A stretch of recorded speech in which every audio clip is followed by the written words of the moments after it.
Y, y nada, empieza la conferencia. Con vosotros, Santiago Rotaech.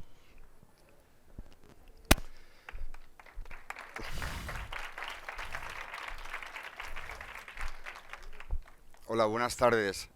Muchísimas gracias por haber venido hoy aquí.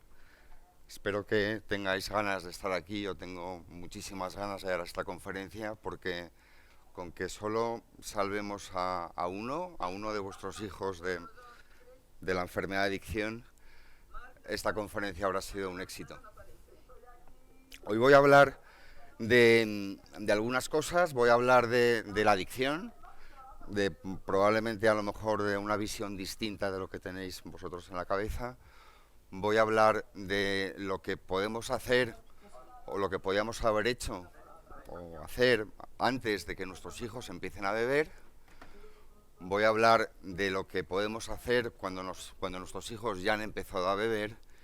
Y también voy a hablar de lo que podemos hacer cuando tenemos un joven viviendo en casa que, bueno, pues que ya bebe de una manera problemática. Ya no es un adolescente probando el alcohol o habiendo tenido algún tropiezo con él, sino que ya es un consumo evidentemente problemático de alcohol.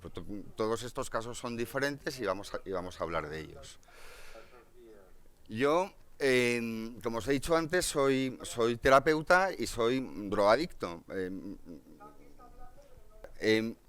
Soy terapeuta y soy drogadicto. Yo me dejé de consumir, me acuerdo de la fecha, el 21 de abril del año 2003, ingresé en un centro y desde entonces no he vuelto a consumir nada.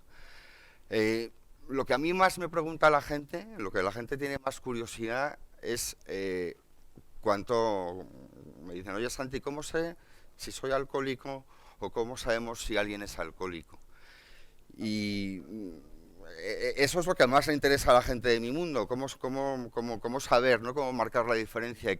Y siempre están esperando una respuesta que vaya en torno a la cantidad de consumo o a la frecuencia de consumo, ¿no? Incluso en mi consulta, cuando vienen a mi consulta a ver si les puedo ayudar o qué tipo de ayuda necesitan, pues el paciente intenta que la conversación vaya alrededor de cuánto bebe y cuántas veces bebe, que por ejemplo si solo bebe el fin de semana pues tiene un problema.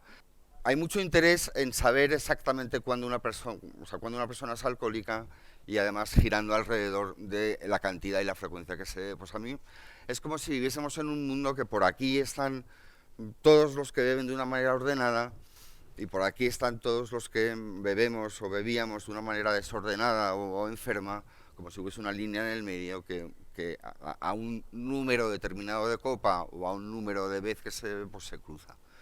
Y esto es totalmente falso. Esto no es importante. Por supuesto que la cantidad de alcohol que se consume es importante, pero no es lo importante, ¿no? La adicción la tenemos que entender mucho más como la consecuencia de intentar resolver, como la consecuencia de intentar resolver un desorden emocional utilizando el alcohol o las drogas. Y esta diferencia para mí es básica, porque desde ahí la prevención es más sencilla, o la prevención tiene sentido. Yo, al haber llegado a esta conclusión y haber visto esto de una manera tan clara y tan evidente en mi trabajo como terapeuta, estoy empezando a atreverme a pensar que sí que se pueden hacer cosas para que las personas no terminen en mi consulta. La gente que me conoce desde el principio de mi carrera, que son algunos pacientes míos que a lo mejor me están viendo por ahí, y sobre todo mis hermanos, saben que siempre les he dicho que no se puede hacer nada. No se puede hacer nada. Hasta que el adicto no quiera parar de consumir, no se puede hacer nada. Pues esto no es cierto, sí que se puede hacer. Se puede hacer un montón de cosas si entendemos la adicción desde aquí, desde un desorden emocional. ¿Qué pasa? Que ahora tenemos que hablar un poco de las emociones, porque es un tema aparte y podría estar hablando de las emociones un montón de tiempo. Podríamos necesitar una conferencia aparte. Voy a dar una pincelada sobre ellas, ¿no? Las emociones os voy a decir lo que no son. O sea, las emociones no son cursilerías o cosas como de los sentimientos, de los poetas, de los artistas. No son eso. Las emociones son tan importantes como el resto de los sentidos. Son igual de importantes que la vista, igual de importantes que el oído, igual de importantes que todos los órganos que tenemos que nos ayudan a percibir el mundo. A lo mejor un poco más importantes que ellos, porque las emociones nos hacen ver lo que no está, pero es importante. Y cuando hay un desorden emocional, no ves lo que no está, y si es importante, y te vas chocando y tropezando de la misma manera que te chocarías o tropezarías si no vieses con tus ojos, o no oyeses, o no pudieses darle forma al mundo que te rodea. El aprendizaje emocional es un aprendizaje a lo mejor un poco automático, pero también se puede forzar. O sea, una persona puede comprometerse o coger la intención de intentar enseñar a sus hijos o a la gente que les rodea todo lo que es este mundo emocional. Lo primero que aprende un ser humano, voy a hablar del hombre como si fuese un animal, porque también somos animales, ¿no? Entonces, lo primero que aprende un ser humano cachorro en los primeros años de su vida, o lo primero que debería de aprender un ser humano cachorro en los primeros años de su vida, son dos cosas que son importantísimas y se habla muy poco de ellas, es a querer y a ser querido. Qué tontería, ¿no? Qué cosa más, como si eso se aprendiese como solo, ¿no? Pues no se aprende. Hay más o menos como un 50% de la población humana que no lo ha aprendido bien, que no ha aprendido bien a querer y a ser querido. Y yo solo quiero que os imaginéis, cuando sois pequeños, cuando sois un cachorro, cuando sois un ser humano cachorro, que las personas que os tienen que cuidar deciden no cuidaros. Comprenderéis que os moriríais, ¿no? Comprendéis que si dejáis a un cachorro humano sin cuidado, muere. Ese miedo a la muerte por no pertenecer, por no estar seguro dentro de tu círculo,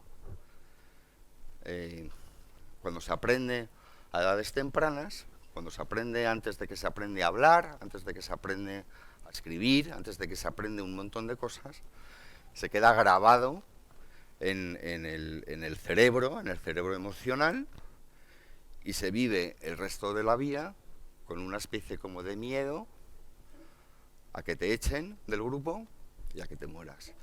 Y ese miedo, ahora la gente lo llama ansiedad, ¿no? Dicen, uy, tengo ansiedad, siempre tengo ansiedad, ansiedad. Pues la ansiedad es el miedo a morirte sin saber exactamente por qué.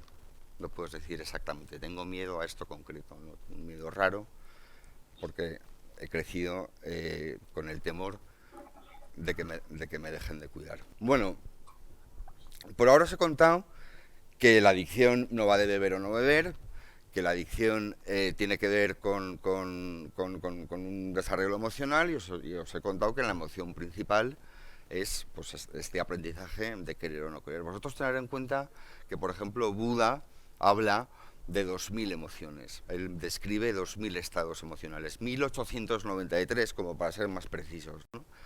Yo en mi consulta trabajo con 6, ¿no? Fíjate qué diferencia, ¿no? de estados emocionales, y la gente, a lo grosso de las personas, les cuesta mucho trabajo salir del bien o del mal cuando les preguntas cómo te sientes. ¿Cómo te sientes? Bien, mal. No pueden ir más allá. Esto pues nos ayuda a entender que vivimos en una sociedad emocionalmente analfabeta. Y para prevenir, que es en el fondo lo importante, lo que hoy todos estamos buscando, para prevenir un problema de alcoholismo, que es un problema emocional, pues tenemos que ponernos un poco la pila y empezar a tener en cuenta estas cosas, ¿no?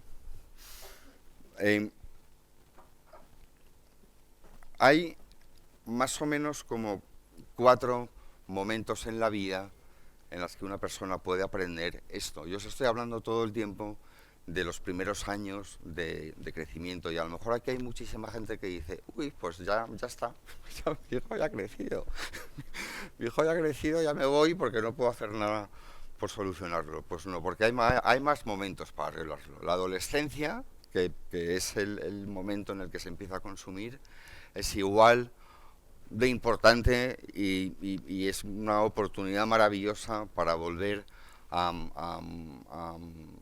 construirte emocionalmente sano y saludable. Lo que pasa es que es un poco al revés, ¿no? Porque en la infancia es un momento en el que estás entrando en un grupo, estás viendo cómo un grupo te acepta y te acoge, y la adolescencia es un momento en el que estás saliendo de ese grupo para buscar otros grupos tuyos, ¿no? Pero después, si tampoco has aprendido en la adolescencia, tenemos otra oportunidad, que es con nuestra primera relación así seria, ¿no? De pareja. Y la cuarta es en terapia. En terapia después se puede aprender también a querer, a ser querido, a escuchar las emociones.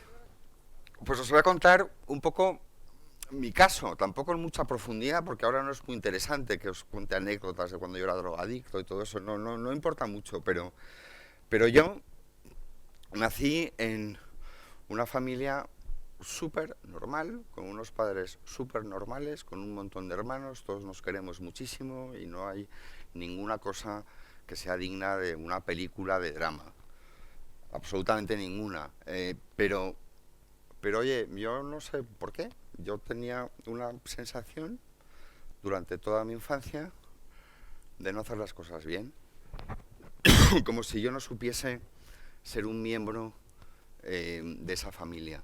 Y por detalles y por cosas, pues a lo mejor por cosas tan estúpidas como no ir al mismo colegio que mi hermano mayor, por ejemplo, a lo mejor por cosas que tampoco tienen mucho que ver, pues como conocer a gente distinta que conocían mis hermanos, porque como no iba al mismo colegio, pues son gente diferente. A lo mejor porque no me gustaba cazar, como a mi padre, yo qué sé, por cosas como tontas, como ninguna seria, nunca fui maltratado, fui tratado con mucho cariño siempre, pero sí que tenía, no sacaba especialmente buenas notas, no se me daba bien estudiar, tampoco se me daba bien hacer ningún deporte. Yo no resaltaba en nada, no sabía hacer nada bien. Cuando cumplí 13 años me pedí por favor ir a Inglaterra, quería ir a Inglaterra, a lo mejor ahí hablaba inglés bien, porque iba a un colegio inglés, eso se lo hacía bien. Entonces quería ir a Inglaterra a hablar mi inglés bien, y oye, me costó mucho estar ahí. Me costó mucho estar en el psicologio inglés, me costó mucho estar lejos de mi familia, me sentía muy solo, no tenía ninguna, no sé, como indefenso, hasta que descubrí que bebiendo era la pena. Descubrí que comprando alcohol, que eso lo sabía hacer bien, y bebiendo alcohol, que lo sabía hacer bien, pues tenía una posición, tenía un grupo, tenía un sitio, sabía... Bueno, pues yo ahí me desenvolvía bien. Entonces nos encontramos con un chaval de 13 años que prácticamente todos los sábados se emborracha hasta desmayarse casi. Bueno, pues ya está, pues la vida va pasando. Llego a España, después de mis años de Inglaterra, con no muchos más, pues como con 15 o 16, y descubro lo mismo con el hachís. Llego a un colegio nuevo, no conozco a mucha gente, tengo esa mochila mía de no hacer casi nada bien. Bueno, pues descubro que si fumo porros y me rodeo de gente que respetan eso. Y cuando llego a la universidad me pasa lo mismo con la cocaína. No es como aposta, o sea, no es en plan que estás sentado y dices, ay, nadie me hace caso, si me compro drogas me van a hacer caso, pero es que va pasando como solo, ¿no? Vas viendo que las drogas te construyen una personalidad, te construyen un personaje, te construyen un escenario en el que tú te mueves bien. y vas viendo que las drogas es casi como lo único que le da sentido a tu vida, porque todo lo demás, como no lo has encontrado, pues no tienes ninguna otra cosa más donde agarrarte. Con 22 años ya nada le daba sentido a mi vida, o sea, no había ninguna cosa que le diese sentido a mi vida, casi ni siquiera las drogas, seguí drogándome por inercia hasta los 30 y a los 30 ya paré. Con esto, esta cosa mía, ¿qué os quiero decir, no? Con todo esto que os he contado, en el fondo hay 4 puntos. Ahora ya sí que vamos a empezar a vuestro trabajo, ¿vale? Hay una primera entrada que desde muy pequeño, desde pequeñísimo, puedes aprender o no aprender a lo que yo llamo jugar al juego de la vida.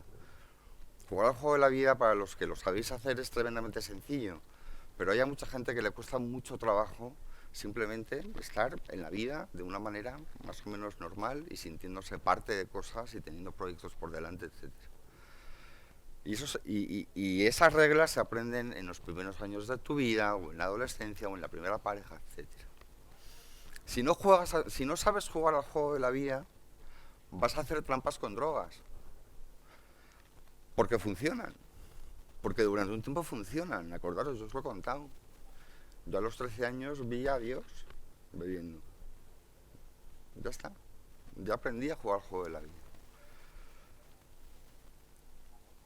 Tenéis que ver a vuestros hijos si están siendo capaces de jugar al juego de la vida o no. Que luego vamos a hablar de eso un poco más despacio.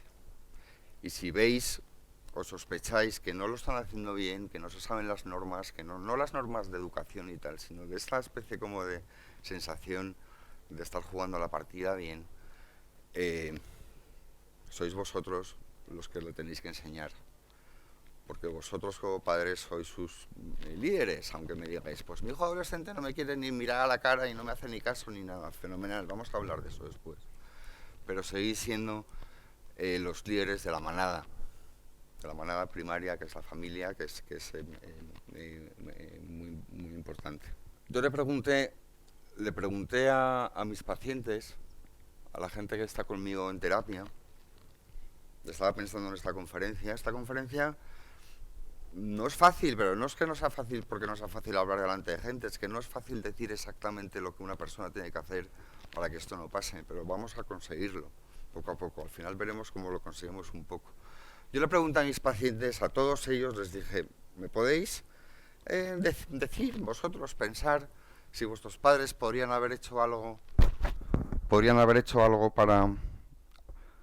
para ayudaros o para que no hubieses terminado aquí conmigo? Y estas son las cosas que me contestaron las personas, son textuales, ¿no? Darme muestras de cariño, transmitirme algo de protección y seguridad. No os creáis que estamos hablando de gente maltratada o de gente que les pegan o que les dejan olvidados en un cajón. Estamos hablando de gente que a lo mejor pues se nos ha olvidado dar un abrazo, se nos ha olvidado decir te quiero, se nos ha olvidado coger de la mano a tu hijo. Bueno, pues una muestra de cariño, ¿no? Que hay a veces que, como vivimos tan de espaldas al mundo emocional, pues estas cosas cuestan.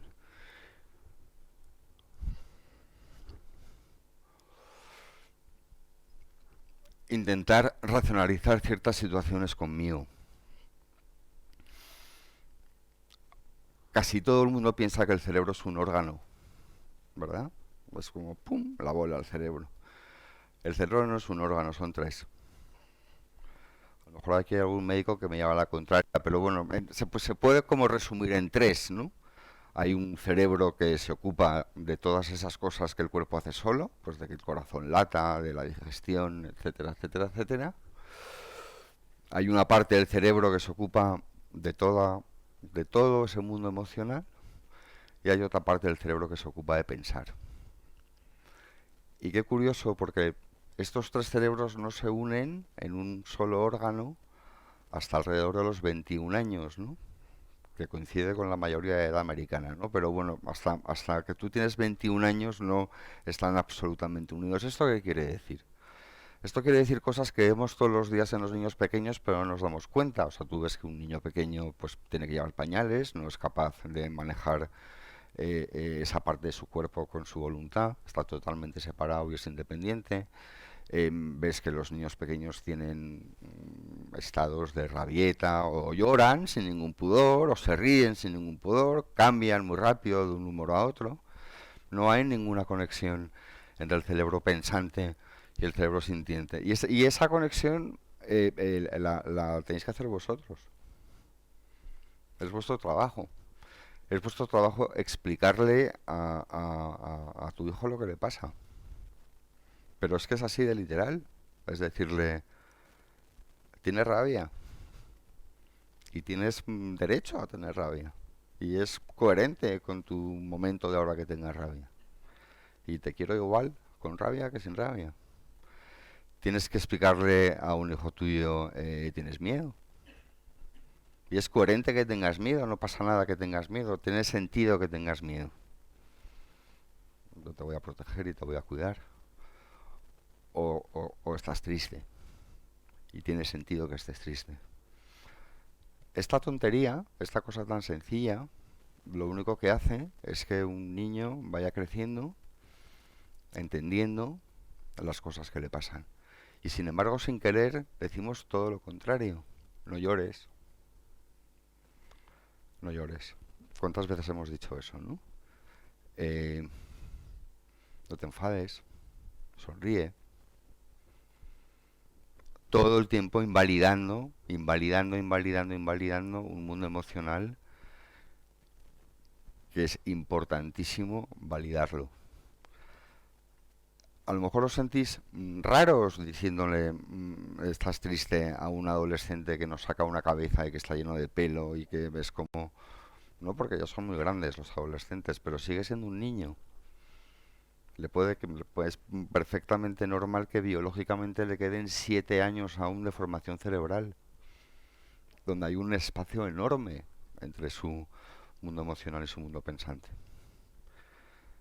Es más, casi todo el proceso terapéutico solo va de validar y de entender tu mundo emocional, de que entiendas lo que te pasa y que revises si te está pasando, si es coherente con lo que te está pasando, o si no es coherente con lo que te está pasando, pues a lo mejor te sirve para cambiar de opinión o cambiar la mirada.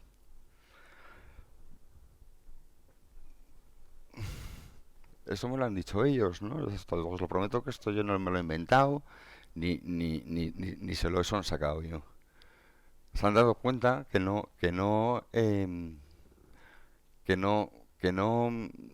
les explicaban las cosas, que no lo entendían. Y nosotros nos hemos olvidado de esto, ¿no? Esto lo vamos a hablar también, ¿no? Después, ¿no? Porque yo sé que queréis como cosas prácticas, ¿no? Esta violencia o este simplemente regañar o etcétera, etcétera, etcétera. Fíjate, ¿no? Esto me lo ha dicho una paciente mía que es maravillosa, que es una bellísima persona, una gozada tenerla en mi grupo y habla de joder, ¿no? O sea, nunca me preguntaron qué me pasaba, ¿no? Nunca nadie en mi casa me preguntó de qué me pasa, simplemente me regañaban o simplemente se enfadaban por las cosas que hacía. Que yo lo entiendo, ¿eh? Que a lo mejor os creéis que yo llego a mi casa y soy como perfectito. Yo hago muchas cosas muy mal con mis hijos y sobre todo con el que me acuerdo ahora, que es el pequeño. Pero es que también vamos a hablar de eso después. Es distinto hacer cosas mal sabiendo que coño que las estás haciendo mal y que a lo mejor puedes corregir. Esto es para mí importantísimo. La normalidad que le damos al alcohol, lo interiorizado y la presencia que tiene en nuestra sociedad el alcohol. Aquí estoy con mi amigo Petate, que es un tío cojonudo y que vende unos vinos maravillosos, pero la normalidad que le damos al alcohol. Yo siempre que hablo de estas cosas digo con mucho respeto, aunque parece que es cómico, pero es verdad, pero lo digo para que entendamos la importancia del alcohol en nuestra sociedad, que, joder, es que sale en la Biblia, ¿no? En la Biblia el milagro de Caná es así, como muy simplificado, cambiar agua por vino, ¿no? Y además yo siempre digo, y es el milagro que le hizo famoso a Jesús. Es muy importante. En nuestra sociedad es importantísimo el alcohol y está absolutamente normalizado. Entonces, ¿qué hacemos? Porque luego la gente me dice, bueno, entonces, ¿qué pasa? ¿Que yo no puedo beber delante de mis hijos? No, yo no me puedo venir aquí a decirle a la gente que no pueda beber delante de sus hijos, porque sería absolutamente pedir una tontería. Pero sí que quiero que toméis conciencia que el alcohol, pues bueno, pues que si se consume, pasan cosas y pueden pasar cosas y que es muy diferente consumir alcohol con 40, 50 o 30 o 25 años que con 13 o con 14. No es exactamente lo mismo.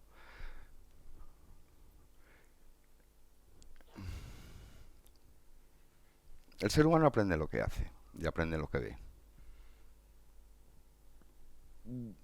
Mucho más que lo que le dices o mucho más que lo que lea o lo que sea, lo que hace y lo que ve es lo que aprende.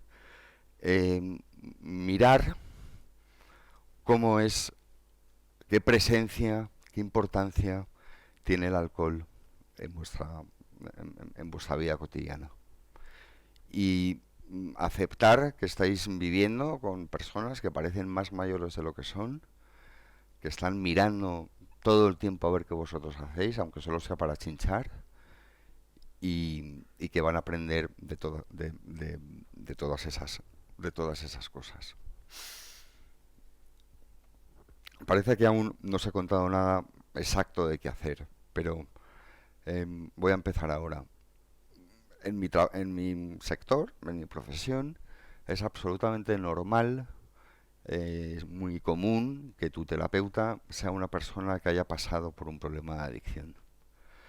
En otras terapias eso no pasa. La gente no le pide a su psicólogo que haya estado deprimido 5 años. La gente no le pide a su profesional de la salud mental que haya estado enfermo de lo que te está curando. Pero en adicciones sí.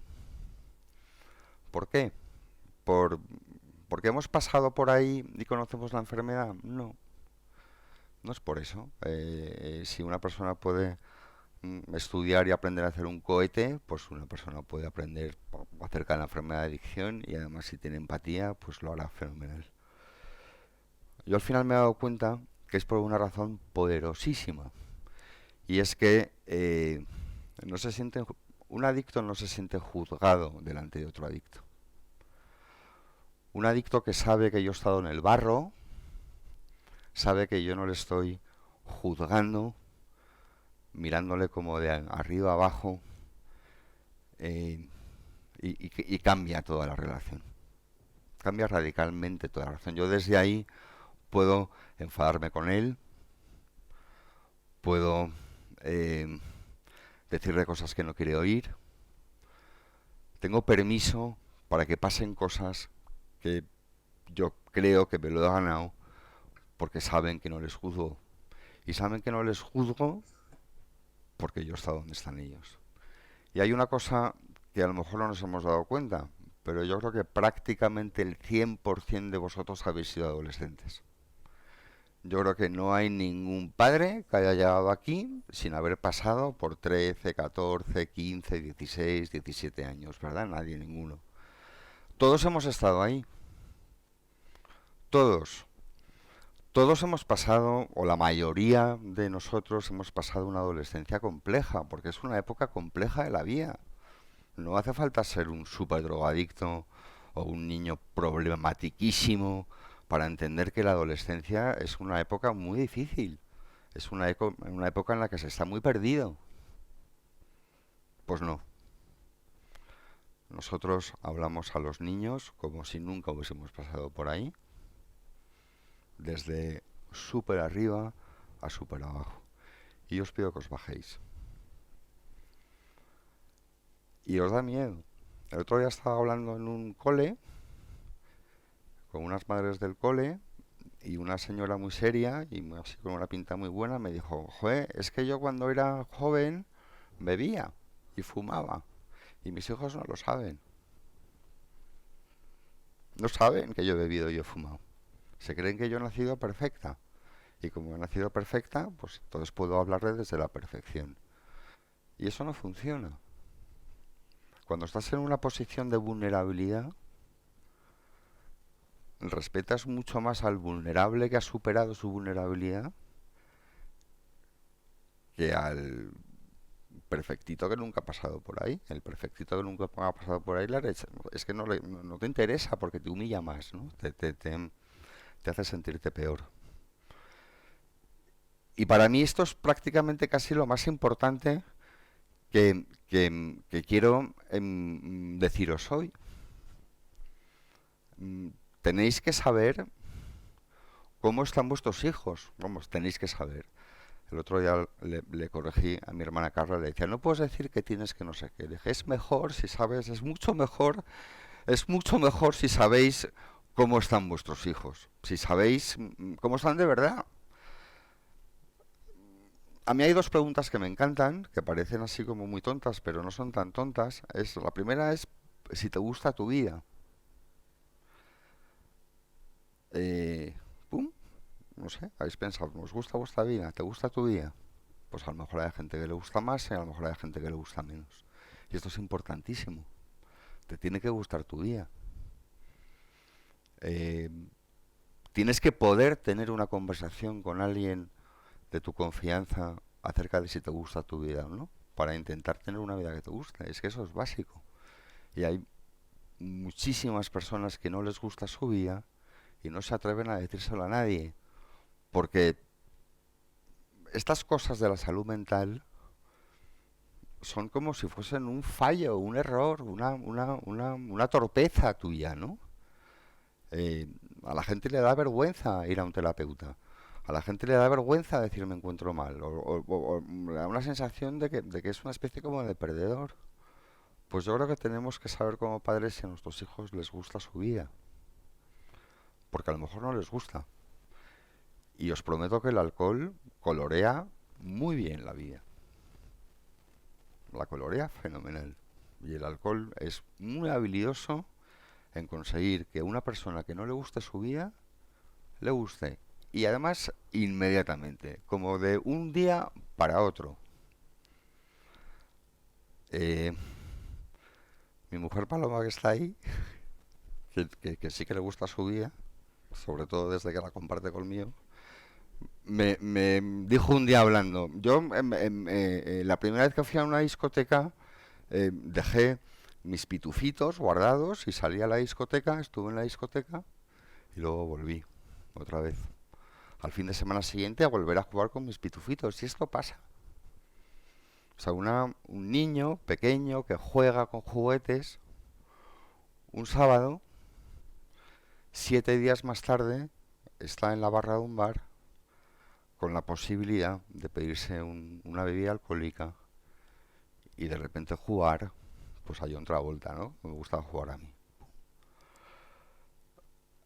Si te gusta tu vida, tienes muchísimas menos probabilidades de cargártela con el alcohol. Si no te gusta tu vida, pues como os he dicho antes, el alcohol colorea muy bien y muy rápido. Entonces sí que os pido como padres que sepáis esto de vuestros hijos. Y la segunda pregunta que me encanta hacer a la gente, que a veces les cuesta trabajo contestarla, es, oye, ¿tú te caes bien? ¿Te caes bien tú a ti? No sé, ni me he fijado. No sé cómo me caigo. Pues es importantísimo saber cómo te caes. Es importantísimo saber si te llevas bien contigo.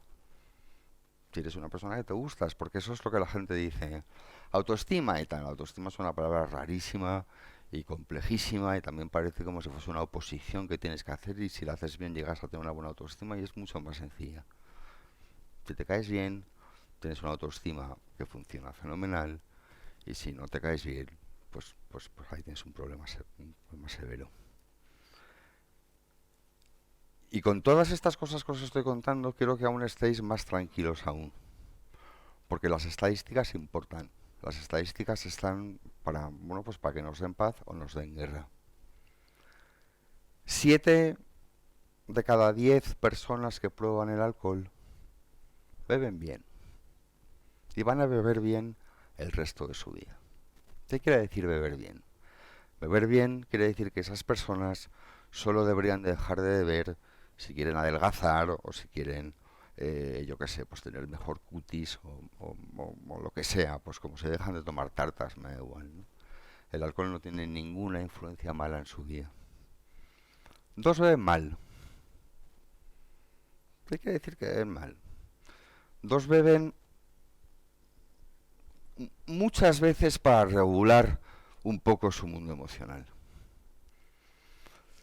A lo mejor, o sea, no todos los mundos emocionales están igual de rotos, ¿no? Pero un poco sí.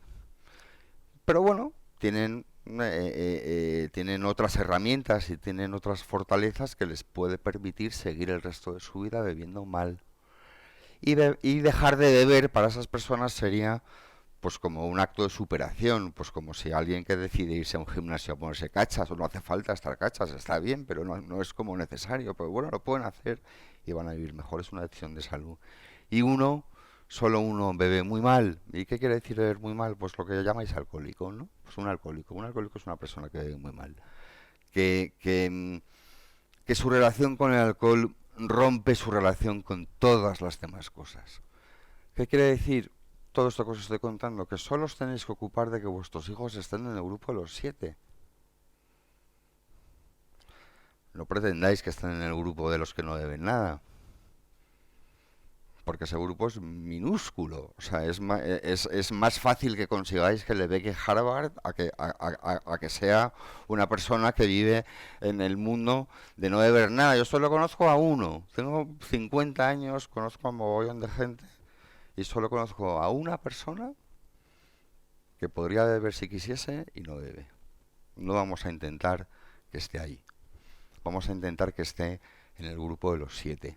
Y para conseguir que esté en el grupo de los 7 tenemos que estar atentos a cómo está ese niño o esa niña y cómo utiliza el alcohol. Aunque hagamos todo perfecto, aunque de repente salgáis de aquí, os matriculéis en psicología, os convertáis en la pera de terapeutas, dediquéis vuestra vida a la salud emocional de vuestro hijo, pues tu hijo va a beber. Seguro. Y va a beber seguro antes de tiempo. ¿Y para mí qué es antes de tiempo? Para mí antes de tiempo, que aquí es donde viene lo gordo y el conflicto que tengo con muchos de vosotros, es antes de los 18 años. Os había dicho al principio de esta conferencia que esta conferencia nace de una amiga mía que entra en pánico porque su hija se ha fumado un pitillo y otra mujer que, bueno, pues que decide dar permiso a sus hijos de muy jóvenes a beber y se ocupa del alcohol ella y tal. Cuando yo empecé a hablar de este mundo del no permiso, hubo mucha gente que se me tiró al cuello, ¿no? Y me dijo, pero tú estás loco, Santi. ¿Cómo no le vas a dar permiso a un niño a beber si va a beber? Y entonces yo me pregunto, bueno, yo no sé si vosotros pensáis que todo lo que dais permiso o no dais permiso lo hacen o no lo hacen. Yo no sé quién tiene que mandar. Si lo hace, entonces tiene permiso. No. Es muchísimo mejor que nos saltemos una norma que existe a que esa norma no exista. Aunque te saltes la norma te contiene. Yo pido a la gente que no sea cómplice de un consumo de alcohol en la primera juventud. Porque tiene consecuencias para el resto de la vida. Y dar permiso es ser cómplice. Y me vais a preguntar, o a veces me preguntáis, bueno, ¿y cómo no le doy permiso? ¿Qué hago cuando una persona que yo no le he dado permiso a beber, beba. Y a mí me extraña mucho esa pregunta, porque entonces yo pienso, ¿qué pasa? ¿Que todo lo que le dejáis hacer o no hacer a vuestros hijos os hacen caso? O sea, solo pasa con el alcohol que no. Todo lo demás que sí, porque entonces me tenéis que dar la conferencia a vosotros a mí no me pasa eso. Sin embargo, con el alcohol es como no imposible, no puedo. Yo en plan mal pensado pienso que eso es porque vosotros también bebéis, entonces es más difícil, pero da igual porque vosotros sois mayores y podéis beber. Es... em, ¿Por qué pongo los 18 años? Porque no los pongo yo, porque los pone el gobierno, porque es ilegal beber antes de 18 años, porque no es legal, porque te ahorras el que tú tengas que decidir cuándo puede, cuándo no puede, es que no es legal. Y como no es legal, no tienes permiso para hacerlo. Y como no tienes permiso para hacerlo, no vamos a comentar al día siguiente las bondades del whisky que te has tomado, ni sales de casa con una botella de whisky así sin que pase nada. No, no tienes permiso. Y la gente dirá, bueno, entonces, ¿qué pasa? ¿Que lo tienen que hacer a escondidas? Bueno, pues a escondidas es más difícil hacer las cosas. Mm, excepto ese uno de los 10 que fui yo, que da igual del permiso o no permiso, porque estaba destrozado emocionalmente. De todos estos 7 que beben bien, van a beber más si tienen permiso y menos si no tienen permiso. Si pueden llegar borrachos a casa, llegarán más veces borrachos, y si no pueden llegar borrachos a casa, llegarán menos porque intentarán que no les pilles, y la manera más fácil de que no te pillen que estás pedo es no estando pedo. Entonces, eh, creo en el mundo del permiso y os pido que no tengáis miedo porque hay muchísimas otras cosas en la educación que tampoco dais permiso. Y en el fondo sabéis que las van a hacer porque cuando vosotros erais adolescentes, que los habéis sido todos, habéis hecho cosas sin permiso, ¿no? ¿O no? Nadie ha hecho aquí nada sin permiso. Y entendéis que es importante esa norma, ¿no? Pues os la pido.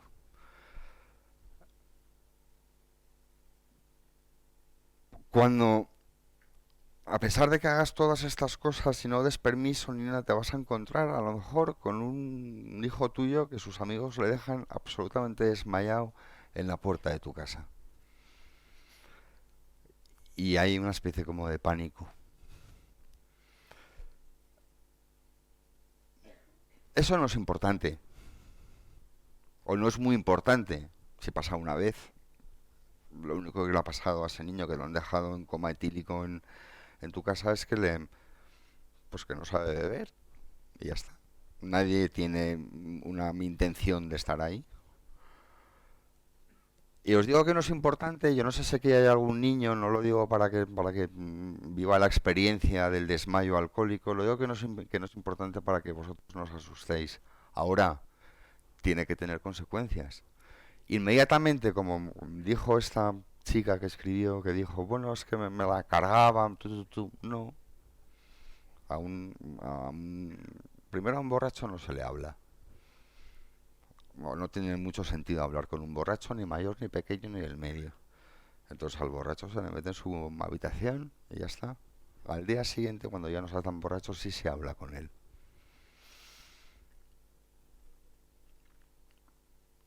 Y aquí es donde viene a lo mejor un poco de cómo hablo con él. No os voy a dar un guión de qué es lo que le tenéis que decir, pero sí a lo mejor cambiar un poco el punto de vista.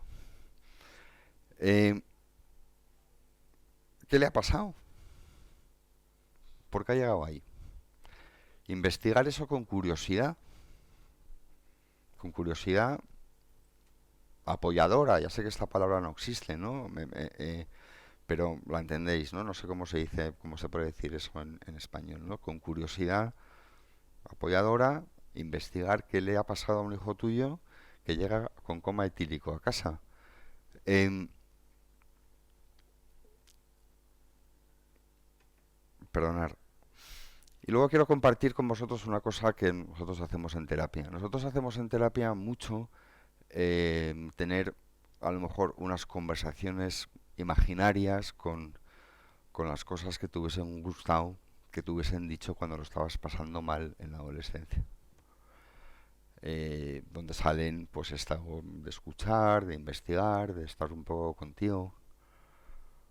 Bueno, pues podéis aprovechar que esas conversaciones no sean imaginarias en el futuro en una sala de terapia y, y hablar con vuestros hijos desde esa curiosidad, sin dejar de lado que eso tiene que tener consecuencias. Y explicándole al niño lo que os ha pasado a vosotros. ¿Cómo habéis estado vosotros cuando no llegaba, cuando le estabais esperando, cuando lo habéis visto de esa manera, lo que os ha pasado? Porque él lo tiene que saber y se tiene que responsabilizar de ello.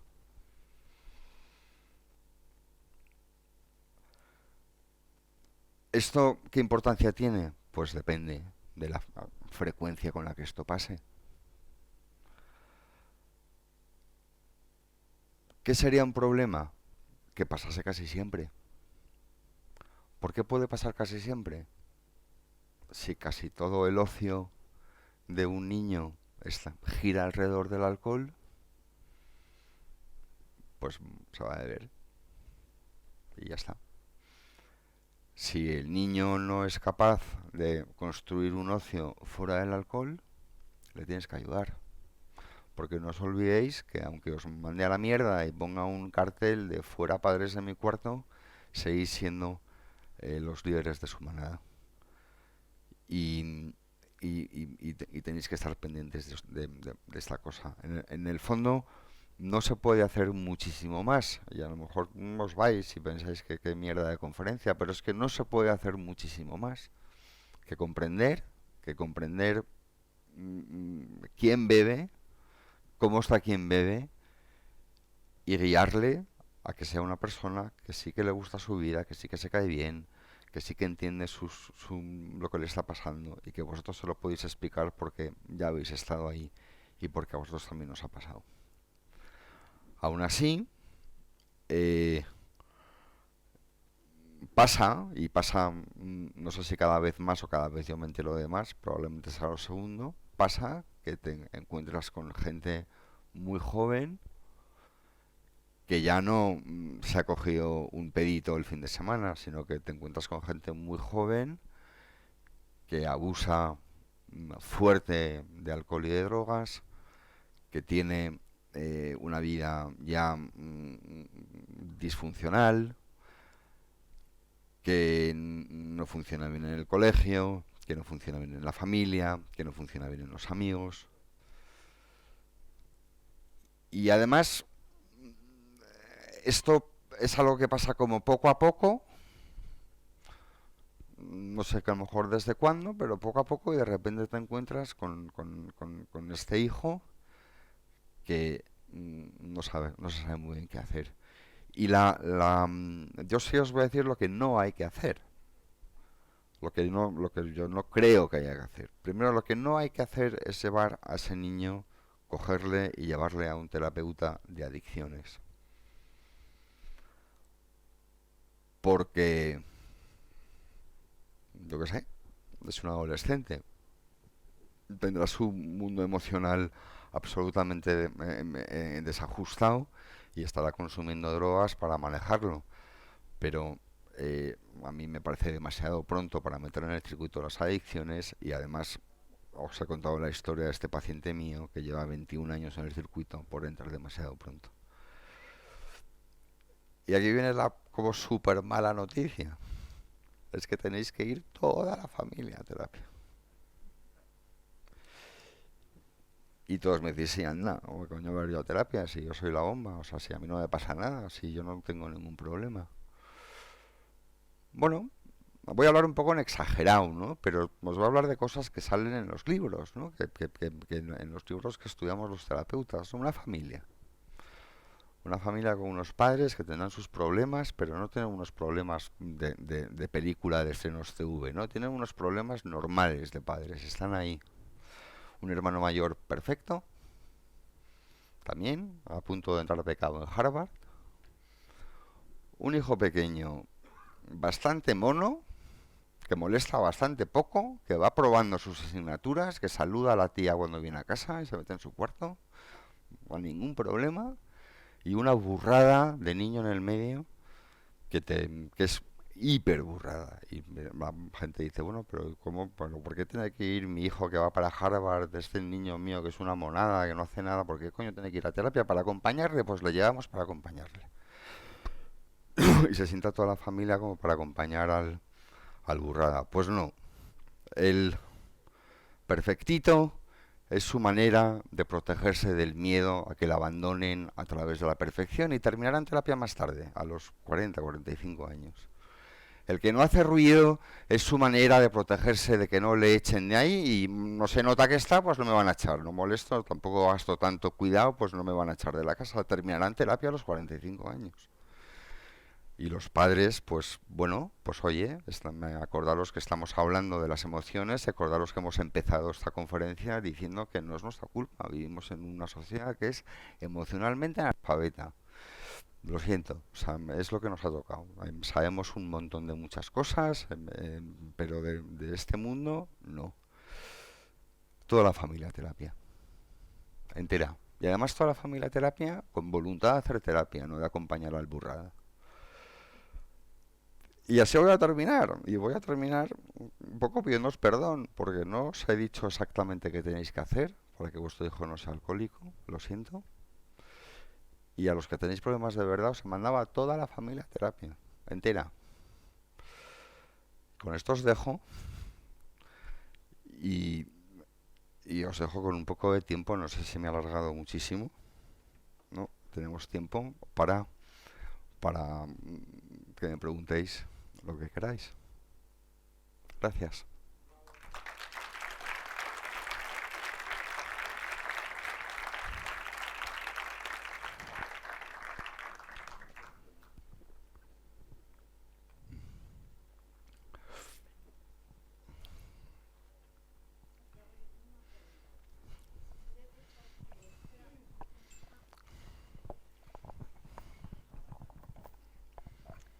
Si tú detectas que alguno de tus hijos se siente muy diferente a lo que es tu ámbito social o tu manera de vestir, tu manera de pensar, y notas que eso le hace, bueno, sentirse diferente, no sentirse querido, ¿qué tienes que hacer para hacerle ver que no te importa? O sea, cuando ya has asumido que no te importa. El primer paso es asumirlo. ¿Cómo te llamas? Hola, Maite. Yo te voy a decir la pregunta que yo me he recogido, ¿no? Me dices que tienes un hijo que se viste diferente, que funciona diferente y que a ti no te importa y que él piensa que sí que te importa. ¿Y por qué piensa que te importa? ¿Por qué piensa que te importa, Maite? O sea, que te ha dejado de importar, ¿no? ¿Y por qué te ha dejado de importar? Como si te hubieses rendido. He visto la situación de una manera diferente. O sea, me he dado cuenta que es mucho más importante que él se sienta cómodo, que él se sienta aceptado y que en esencia sigue siendo él. Lo que pasa que, yo me subía a la falda del colegio, por ejemplo, ¿no? Y mis padres no me dejaban que lo hiciese, pero cuando salía de la puerta de casa me la subía. Y sin embargo yo, que soy muy estricta y muy recta, pues durante mucho tiempo no he querido ver que él es diferente. Entonces, ahora que ya lo tengo asumido y que le dejo ir con pantalones rotos y de deporte todo el día, que lo odio, pero digo, bueno, pero si ahí en ese rinconcito sigue siendo él, ¿no? Pero siento que todavía él piensa que me importa mucho. Porque mi estilo de vida es otro. Yo me he visto de otra manera, me compro la ropa en otros sitios, me muevo en otros círculos. Bueno, fíjate que tú me estás hablando que antes sí que te importaba y estabas intentando cambiarlo y yo quiero poner por delante que yo no soy especialista en terapia de gente adolescente, te voy a hablar como desde un poco desde el sentido común, Sí. que, bueno, no sentido común, perdón, de las cosas que hemos hablado hoy. Eh, Tú no le dejabas que funcionase de esa manera y hay conflicto, pero yo hoy te he pedido que investigues y que te enteres cómo está tu hijo. cómo está tu hijo en general, independientemente de ese conflicto que tenía contigo con respecto a su ropa. Eh, Voy a aprovechar esta pregunta tuya para decir que cuando yo estoy hablando de estas cosas, ¿no? Del apego, del vínculo con el hijo, de que te importe, de que él sepa que te quiere, es muy importante que eso soporte y aguante el conflicto. Eso no puede estar apoyado en el no conflicto. Tú puedes tener un conflicto con tu hijo, tú deberías de poder decirle a tu hijo, no me gusta cómo te vistes, me gustaría que te vistieses de otra manera, pero te quiero igual. Y al final pues te lo respeto y ya está. Pero a él le tendrás que dar su tiempo también. Y desde luego tienes que investigar en general, como he dicho antes, cómo está en general. No sé si te Sí, ayuda. sí. Uf. Hola, Diana. Espera. Perdona, yo no he entendido muy bien lo de que es mejor prohibir a los niños beber. Quiero decir, yo prefiero, como madre, saber que mi hijo bebe a que beba a escondidas. Que beba a escondidas no lo entiendo. No lo entiendo porque además yo ya tengo una edad, viví en los 80, no me puedo poner a su altura y decir, yo te prohíbo beber, pero mira, yo, que soy de los 80, nos cogíamos unos pedos como todo el mundo de los 80, entonces no entiendo muy bien. Me pongo a su altura, le prohíbo beber, me parece raro, o sea, ¿Tú, Diana, sinceramente. ¿Tú, Diana, hay alguna cosa que le prohíbas a tu hijo? Yo, desde luego, salí en chándal. Los calcetines blancos, muchísimas cosas. Dime alguna cosa que Los le prohíbas. calcetines blancos, por ejemplo, que salga con calcetines blancos es una cosa que en mi casa no me sucede. Mi hijo no lo va a hacer. Ni ir en chándal. Pintarse las uñas, por ejemplo, tampoco lo hace, gracias a Dios, pero tampoco me gustaría. Pero bueno. Mira, yo te voy a explicar. Sí, muchísimas más cosas. Te voy a explicar. Quiero decir que no, pero no mi que lo argumento. prohíba. Prefiero que sepa que bebe a que beba de por detrás. Quiero decir, no me gusta. Conozco a mucha gente que dice, uy, no, mis hijos no beben nunca. Conozco tanta gente que... Te voy a explicar mi argumento, Diana, y a lo mejor estoy como súper confundido, ¿no?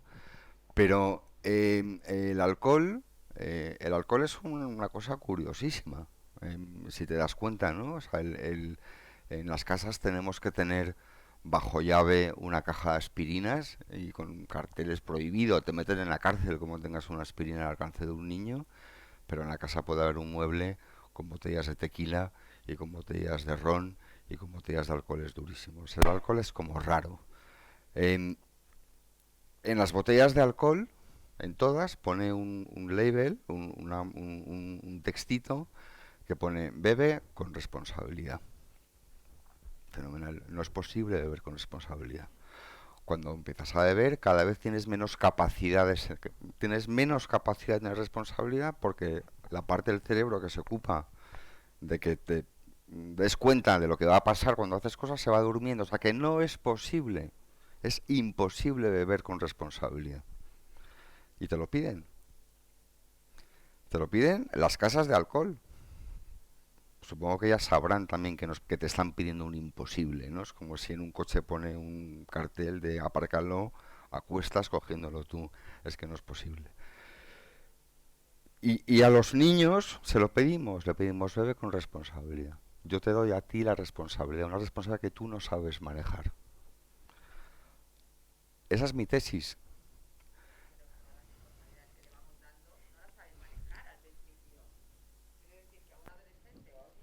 Perdón, le vamos dando responsabilidades hasta que las sepan manejar. Todas. O sea, empezamos por pocas cosas, le estamos dando responsabilidad, hay que darles responsabilidad. Que no se pueda beber con responsabilidad, si yo no me refiero a eso. ¿A ti qué te parece que beba? ¿Qué me parece bien?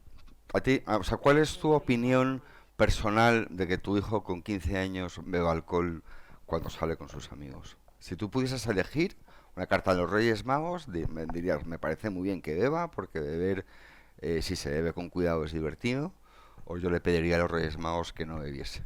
¿Tú qué preferirías, Diana? Yo preferiría que bebiera. Claro. Pues ya está. A mí mi padre me dijo que no me fiara de la gente que no bebía. Pues ya está. Pues si tú prefieres que beba, pues es que es normal que quieras que beba.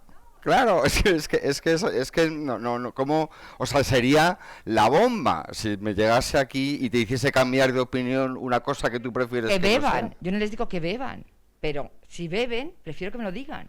O sea, prefiero saberlo. ¿Y si roban, prefieres que te lo digan Sí, también? también prefiero saberlo.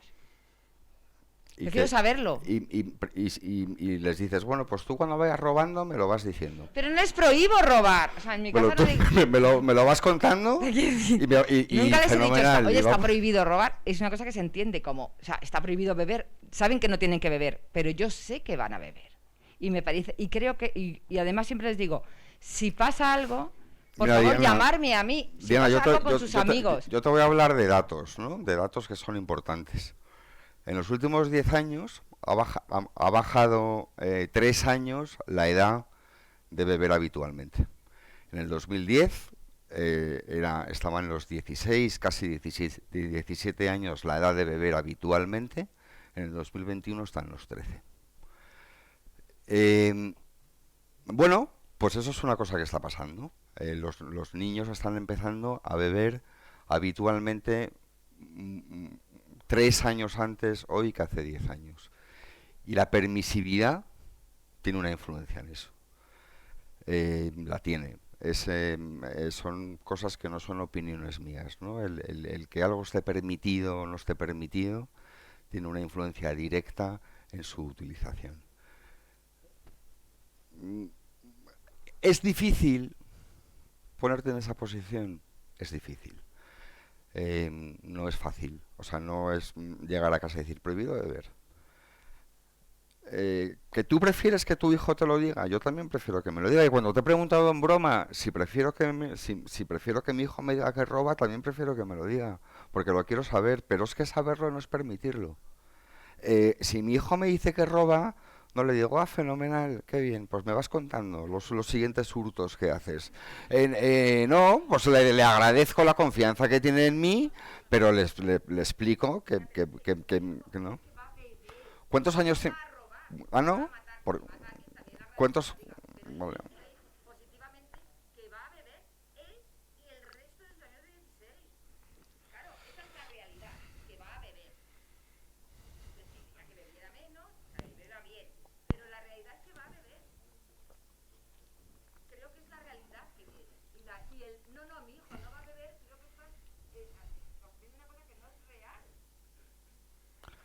Mira, yo he empezado, Diana, yo he empezado esta conferencia diciendo dos cosas, ¿no? O una cosa. Primero, que nos confundimos con el problema del alcoholismo en cuanto a cantidad de copas que se toman o no. Y para mí, si os vais de algo con alguna cosa aquí, yo me iría con eso, ¿no? Con que no es importante exactamente el consumo. Os he pedido que vigiléis a vuestros hijos, no que los vigiléis en plan policía, sino que toméis conciencia de cómo están emocionalmente hablando, de cómo su salud emocional, mental, su salud mental, porque pensamos que todos tenemos una salud mental maravillosa, excepto los que están en la López Ibor en un cuarto acolchado, y no es cierto, ¿no? Que estemos pendientes de eso. Yo no sé cómo es tu hijo, no le conozco, no le conozco mucho, no le conozco de nada, depende cómo sea. Desde luego, yo aquí tengo una hora y media para hablar con cada uno de vosotros. No sé si es un niño, no sé por qué bebe. A mí me importa mucho por qué bebe la gente. A mí me importa mucho si alguien bebe porque todos sus amigos lo hacen, entonces pues él también tiene que beber. A mí me importa mucho si alguien bebe porque a él le gusta beber. A mí me importa mucho saber si controla, si no controla, si hace más cosas, si no hace más cosas, etcétera, etcétera, etcétera. Es un poco más complejo. ¿Qué pasa? Por ejemplo, en la terapia de adicciones hay una cosa que se llama situación de riesgo, son situaciones que te ponen en riesgo de consumo. Cuando yo estoy hablando con un paciente mío y de repente surge una situación de riesgo y mi paciente tiene la sensación de que no la puede evitar, ¿sabes lo que me dice? que no es de riesgo. Claro. Como no la puede evitar, me dice que no es de riesgo. Y ya está. No la evita porque no es de riesgo y recae. Pues fenomenal.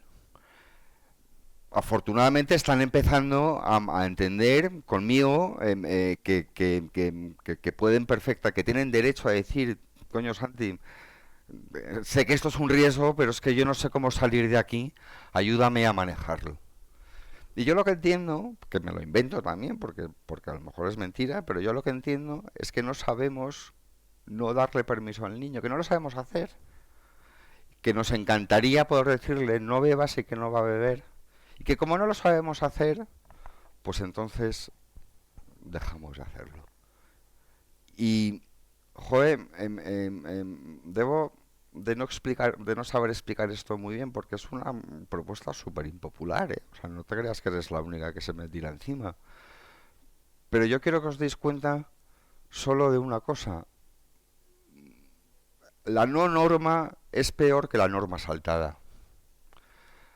La no norma te convierte en cómplice. Y a lo mejor tu hijo es una monada y es un adolescente que de vez en cuando bebe, pero también hace deporte, también tiene inquietudes culturales, también te acompaña a cosas, no lo sé. O a lo mejor es un adolescente que solo y nada más bebe y además no lo pasa bien y no está bien. Oye, pues no puede ser, no podemos ser cómplices de eso. Es lo único que pido, Diana. Que miremos a cada uno de nuestros niños como son.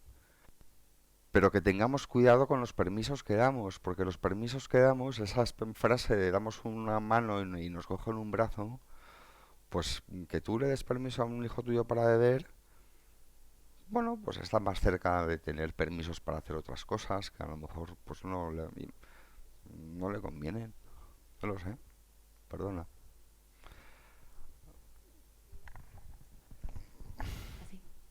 Ah, perdón.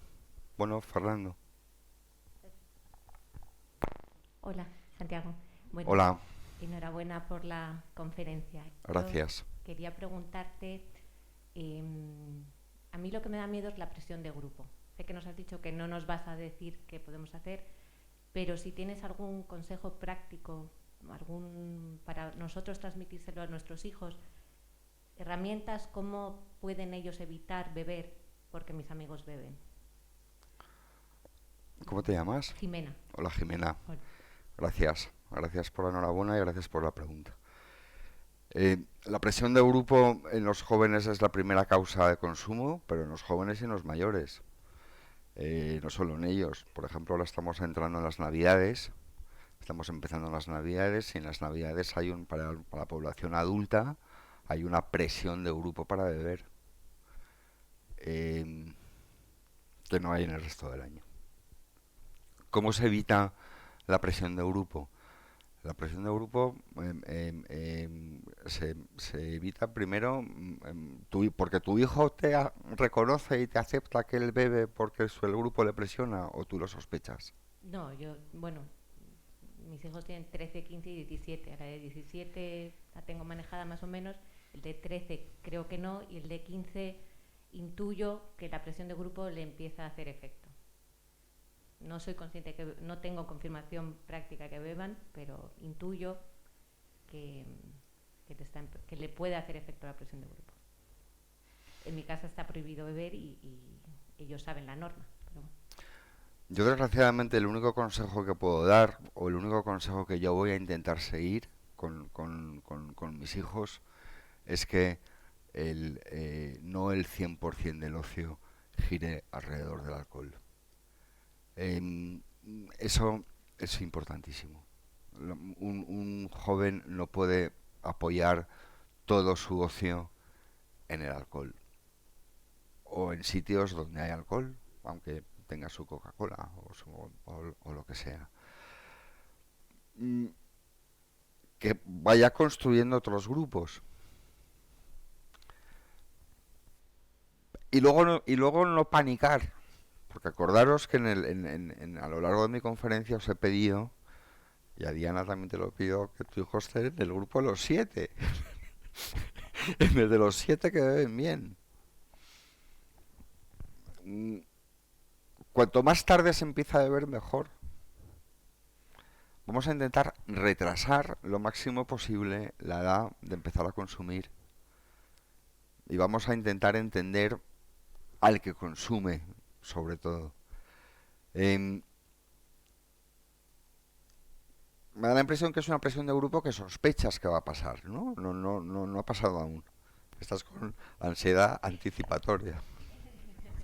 El problema que tenemos nosotros ahora es que nuestros hijos, así como en mi época, pues a mi casa llamaban por teléfono al fijo, mis padres más o menos controlaban quién me llamaba y quién no. Ahora con los móviles, pues nos resulta, o por lo menos a mí me resulta más difícil. Soy de las que controlo el móvil, miro y todo, pero no es tan fácil estar encima sin ser un policía. O sea, encontrar el equilibrio entre ser un policía, hablar con ellos, prohibir, pero entender, es muy difícil. Bueno, por lo menos para mí, no sé, para el resto. Pues mira, lo importante es que estés, que tengas presencia.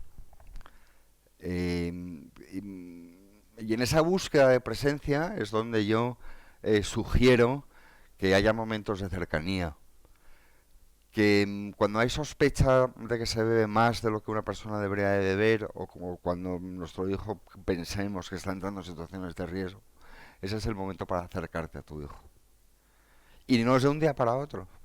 O sea, esto no es una especie como de, ahora mismo tengo miedo, tengo una conversación de acercamiento haciéndome la monada y al día siguiente mi hijo ya tiene una pandilla nueva.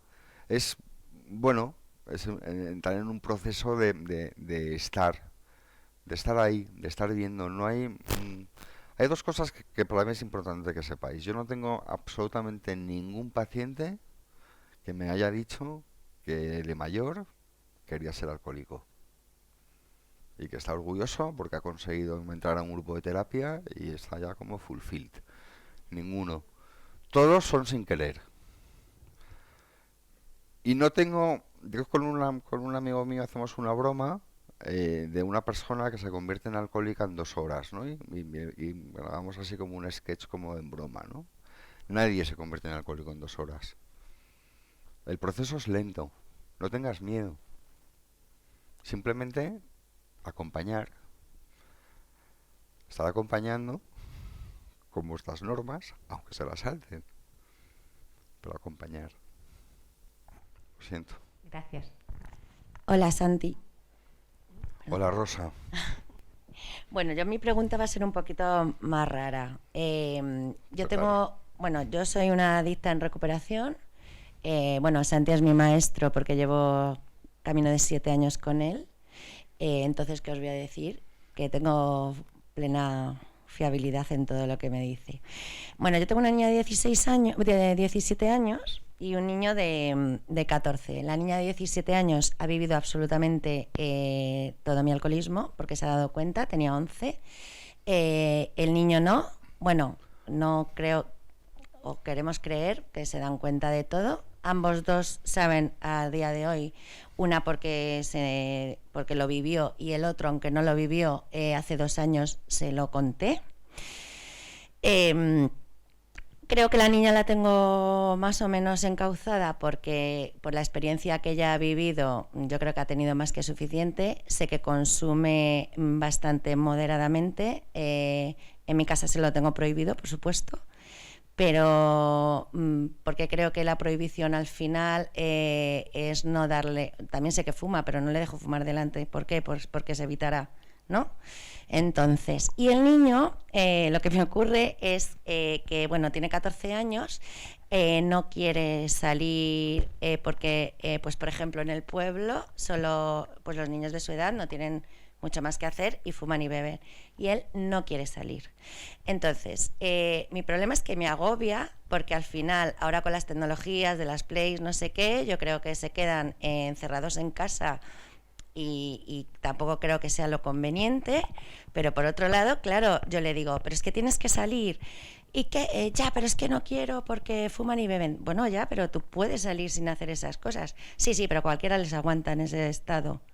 Entonces, mi miedo es, no sé si hago esto, o le esfuerzo un poco a salir por mi problema y porque no quiero que él se sienta aislado por haber vivido lo que ha vivido conmigo, porque hay veces que pienso que si le obligo a salir es que le estoy forzando a hacer algo, porque es una realidad y es una tristeza. Al final los amigos, pero es que la bebida está tan normalizada que es como... es que no es que veamos raro que un niño con 14 o 15 años beba, es que lo ven lo normal. Que nosotros sabemos que no es lo normal, pero al final estamos en la vida y es así. Entonces tengo un poquito de miedo en cómo actuar con él por eso, ¿no? Yo creo que lo tiene súper, o sea, tiene asumido lo que soy. Además hablamos en mi casa tal. Hoy me he enterado que él se lo cuenta a sus amigos con total normalidad, con lo cual me encanta, porque al final, bueno, pues no tengo un cáncer, tengo una enfermedad de alcoholismo y ya está. Pero bueno, sí que me gustaría que me dieras un poquito de pautas de eso. Gracias. ¿Tú sabes cómo está tu hijo? ¿Cómo está tu hijo, Rosa? Sí, porque yo porque aunque parezca mentira, doy todos los días gracias por haber sido por ser alcohólica, porque me ha permitido hacer un tratamiento y conocerme como persona que no me conocía. Y gracias a ello he aprendido a hablar con mis hijos y con mi marido. Y entonces sí que intento preguntarles siempre, bueno, intento ponerme desde donde ellos están. Y me ayuda mucho. Lo que pasa que sí que es verdad... ¿Y cómo está tu hijo? Con un pavo que no se aguanta ni él, pero aparte de eso, bien. Yo creo que está bien, pero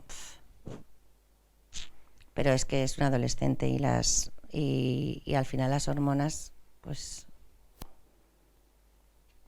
Es que yo creo que lo que me estás preguntando es que tienes un hijo como que no quiere salir porque sus amigos beben y él no quiere beber.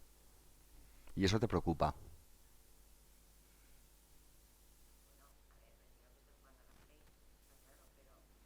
Bueno, son complicados. Yo creo que tienes que investigar cómo está. No todo el mundo necesita la misma compañía que todo el mundo. Y tienes que investigar, bueno, tienes que ver cómo él está. En el fondo, hay muchas cosas que son del sentido común, que son, pues de repartir tu ocio de una manera equilibrada bueno, y respetar la necesidad que tienen vuestros hijos de más o menos compañía, pero cómo se relaciona contigo, cómo se relaciona con su hermana, cómo se relaciona con sus primos, cómo se relaciona, si ves que es un niño que se mueve bien, que se mueve mal, a lo mejor si tiene alguna inquietud distinta, bueno, pues oye, a lo mejor, yo qué sé, otra cosa es es que está todo el día metido en la Play.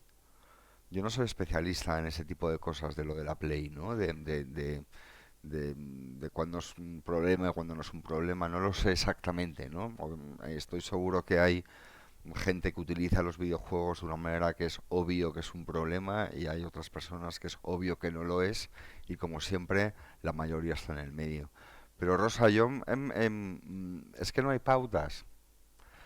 Tú conoces este negocio muy bien, Rosa, llevas muchos años conmigo. Y a lo mejor sí que puedes decir, hay unas pautas para dejar de beber. Pero tú te has dado cuenta que casi todo no son pautas, es un camino que se va andando. Que al final, oye, no hay unas pautas concretas para qué hacer qué, pero yo estoy convencido, Rosa, porque te conozco muy bien, que tú sabes intuir si tu hijo está bien, si tu hijo sabe estar alegre, si tu hijo sabe, tiene esperanza, si tu hijo sabe, te quiere, si tu hijo sabe estar enfadado, sabe tener miedo, sabe tener pena, de una manera saludable. Porque eso es lo que importa. Pues a lo mejor es un solitario. Oye, pues fenomenal, pues a lo mejor luego es un súper ingeniero de la pera, yo qué sé. Fíjate en cómo está, no sé si está ahí como con... con todo ese grupo de cifuentes, pues mejor que no esté con ese grupo de cifuentes. Fernando. Gracias. Yo quería preguntarte no has hablado del tabaco, no sé si el tabaco guarda alguna relación con el alcohol y con sus consecuencias, si es el preámbulo de lo que puede llegar después o no guarda ninguna relación. Para mí es una pregunta un poco trampa porque yo fumo, entonces tengo una tendencia a defender el tabaco, pero voy a intentar ser ecuánime, ¿no? Que alguien fume demuestra una personalidad, que es alguien que fume joven, pues demuestra o podemos sospechar que tiene una personalidad que le va a dar menos miedo beber. Sí, alguien que no, o sea, yo creo que todo el mundo sabe de alguna manera que el tabaco es malo. Lo que pasa es que los jóvenes piensan que las cosas que son malas para ellos no son malos, pero saben que es malo. Pues bueno, pues tiene menos miedo de fumar. Y luego, yo creo que yo sí que creo que hay una especie como de estilo de hacerte el mayor, que es lo que quiere hacer un adolescente cuando empieza a fumar y cuando empieza a beber, a través de estas cosas como de bar, ¿no? De fumar, beber y tal. Pero el tabaco no es una droga como las demás. El tabaco no te cambia. El tabaco te quita la ansiedad. Pero una ansiedad un poco creada por el tabaco. Yo tengo un amigo que me hizo mucha gracia. El otro día me dijo, Santi, si es que hasta ha dejado de fumar. Y me dice, coño, si es que lo del tabaco, es que somos gilipollas. O sea, lo del tabaco es como si te compras unos zapatos 2 tallas más pequeños y que cuando te los quitas dices, qué gustito, ¿no? Y sí, lo entendí, ¿no? El tabaco no te cambia la personalidad, el tabaco no te hace irte con otra mujer, el tabaco no te hace pensar que tu trabajo no te gusta y dejarlo, el tabaco no te tiene 3 días fuera de casa, el tabaco no te hace... El tabaco te puede provocar un poco de ansiedad si eres un fumador que lo estás dejando en ese periodo de la abstinencia. Pero sí que es cierto que si un joven no tiene miedo a fumar, pues va a tener menos miedo a beber. Sí, es verdad, pero no quiere decir que se vaya a hacer alcohólico Fernando, ni que vaya a tener un lío. Muchas gracias. Buenas noches. Estoy aquí. ¿Estás? Hola. Quería agradecer porque no tenía ni idea de... O sea, yo llegaba a pensar, mi hijo tiene 15 años y al volver de verano nos dijo un día, bueno, mis amigos se van de botellón con los amigos de mis amigos, algún día tendré que ir, ¿no? Y nos quedamos como, ¿y qué le decimos? O sea, te pilla por sorpresa, ¿no? Otra buena noticia que me has dado es que el alcoholismo es un camino lento, que no se vuelve alcohólico en 2 horas, con lo cual me quedo más tranquila. Y ante esa pregunta, pues un fin de semana, otro estamos como esperando a ver cuál es el día que va, no va, y incluso me llegué a plantear, ¿qué hacemos? ¿Le decimos que beba una cerveza en casa para que note lo que es? Entonces ahí estoy, que bueno, todavía no se ha ido, ¿no? Pero debe estar a punto por el grupo. ¿Qué hago? ¿Cómo te llamas? Marian. Hola, Marian. Mira, Marian, yo creo que hay que empezar a hablar del alcohol antes de que empiecen a beber. Yo pienso que hay que empezar a hablar de la postura de la familia ante el alcohol antes de que empiecen a beber. O sea, un miembro de tu familia debería de saber, antes de empezar a salir, cuál es la postura de la familia ante eso. Ya sabes que mi recomendación es el no permiso. La de Diana es el sí permiso, pero la que sea de la familia, la que sea, se tiene que empezar a hablar antes de que pase. Yo ya le he dicho a mi hijo pequeño que no tiene permiso para beber. Se lo dije ya con 11, 12 años, le dije, tú no tienes permiso para beber. Que lo vayas sabiendo. Si bebes es sin permiso. Y a mi hijo de 4 años también le digo que hasta los 18 años no se bebe, pero bueno, pues yo qué sé, pues ya lo va oyendo. ya por lo menos va sabiendo lo que pasa en la casa. Yo creo, a lo mejor el año que viene, si vuelvo a dar otra conferencia, tengo un pensamiento distinto, porque a mí no me cuesta cambiar de opinión, pero hoy, a día de hoy, de 29 de abril el 2021, de noviembre, perdón, yo pienso que dar permiso a beber es ser cómplice de algo que también, te hago la misma pregunta que a Diana, es que a ti qué te gustaría, ¿no? Si tú pudieses elegir, elegirías que probase el alcohol porque, bueno, pues porque comulgas con eso, o elegirías que no, porque eso también es muy importante. Es muy importante lo que uno piense. Yo cuando os digo que no, cuando propongo no dar el permiso, es porque estoy dando por supuesto, y a lo mejor confundido, que si vosotros pudieseis elegir, elegiríais que no bebiese.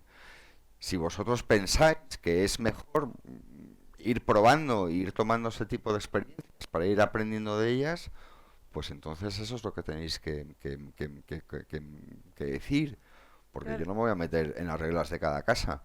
Pero si pensáis que eso no se debe hacer, tenéis que adoptar, o es mejor que adoptéis el papel de líderes de esa manada y que sois vosotros los que ponéis la norma. Sí, yo además pienso que no debe beber porque además tiene unos efectos físicos en las neuronas. O sea, Tiene, o sea, los tiene. no es lo mismo en un cuerpo de una persona de 25 años tomarse una cerveza que un cuerpo de 15 años. Los creo. tiene. Hay una cosa que pasa ahora mucho y es como que todo se tiene que explicar, ¿no? O sea, todo tiene que tener una razón. Pues no. Todo no tiene que tener una razón, pero sobre todo porque no lo tiene. Porque hay normas que da igual que las entiendas o no. Cuando algún hijo nuestro o de otras personas que no están aquí estén delante de un juez porque le están condenando por algo, no tiene ningún sentido que esa persona tenga un debate antropológico sobre la legalidad o ilegalidad del hurto y hablar de la propiedad privada conceptualmente. Pues no, te salta el Código Civil y pa'lante. Hay normas que son normas y punto. Y yo creo que eso es un aprendizaje muy saludable. Y creo que si en tu casa la norma es que no se bebe, tienes todo el derecho del mundo a por lo menos intentar imponerla. También tienes todo el derecho del mundo a no entrar en pánico si se la salta, pero intentar imponerla. De nada. Santi, aquí. ¿Dónde? Aquí, abajo. Ah, Aquí. hola, Petate. Hola, bueno, yo soy Petate, me llamo Francisco realmente. Conozco a Santi desde hace muchos años.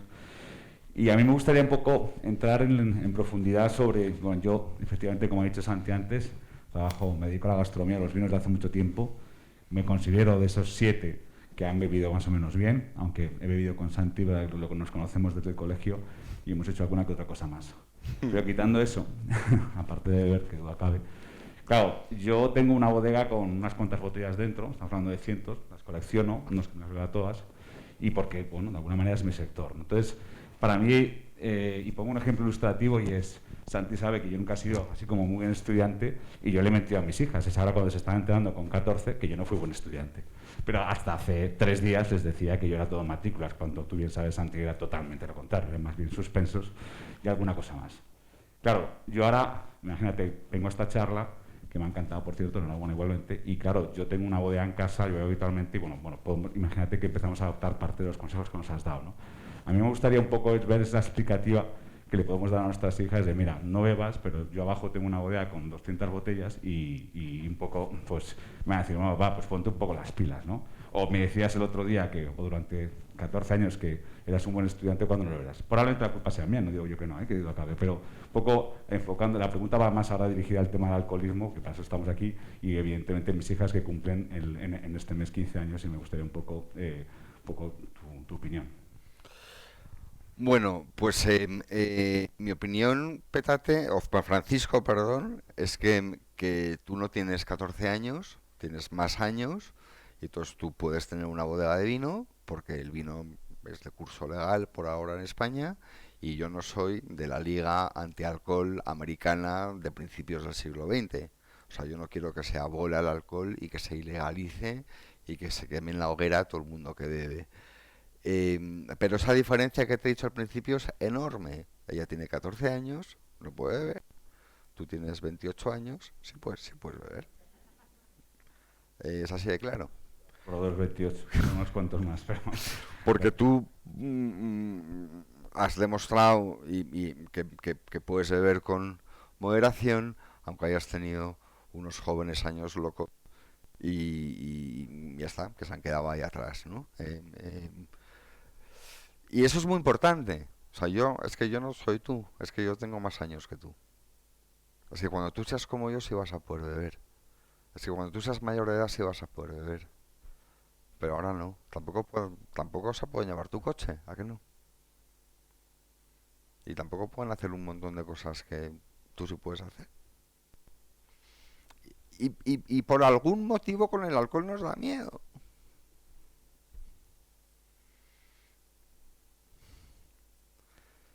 ¿Y cuántos años has mantenido la historia de las matrículas?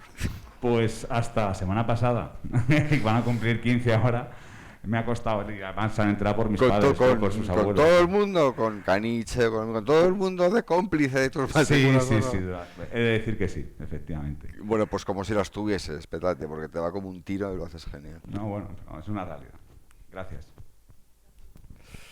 Hola.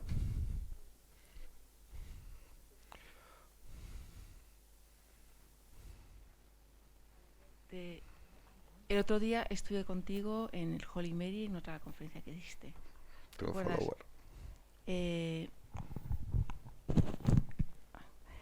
Yo tengo 3 hijos, 2 chicos y una niña que está en el medio. Mi hijo mayor ha sido más problemático de los 3. Mi hijo pequeño es la bomba. Mi hijo pequeño no le gusta beber, no sale muchas veces porque sus amigos beben y él no quiere beber, contestando no me acuerdo qué ha sido. Y él, pues cuando sale, no bebe y se vuelve antes porque dice que sus amigos, que cuando beben, que es que se ponen insoportables y que no les aguanta. Entonces se vuelve a casa.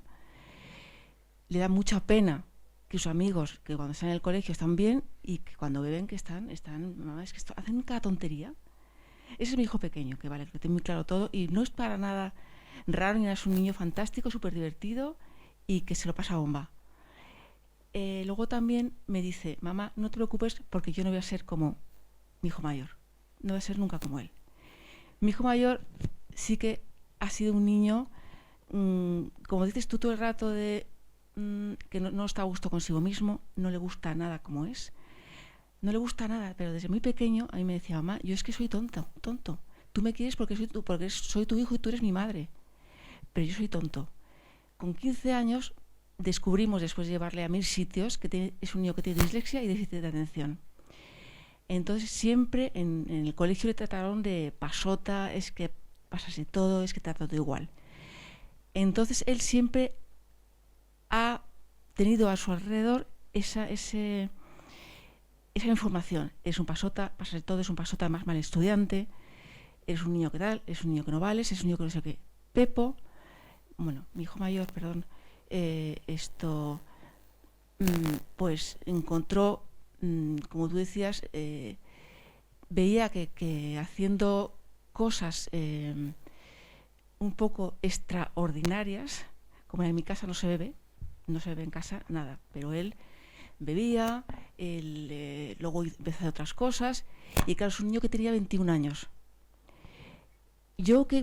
Además, yo muchas veces cuando ha llegado a casa y le he olido, le digo, pero tú te das cuenta que tu madre ha estado saliendo como una loca, como joven, tu madre ha tenido amigos que se metían de todo, o sea, no puedes intentar disimular, porque el porro huele, y porque el alcohol, cuando bebes, los ojillos los tienes así, mitad pepo, es que se te ve como estás.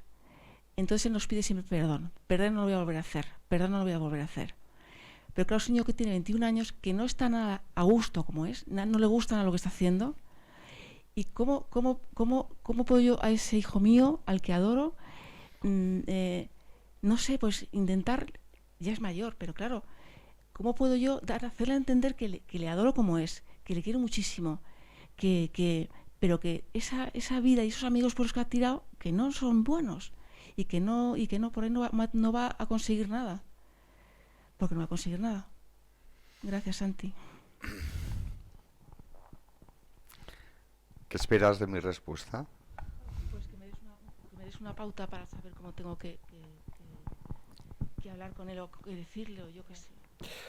Bueno, yo voy a intentar darte una pauta para que la entiendas, ¿no? No, pero para que la entiendas más perfectamente.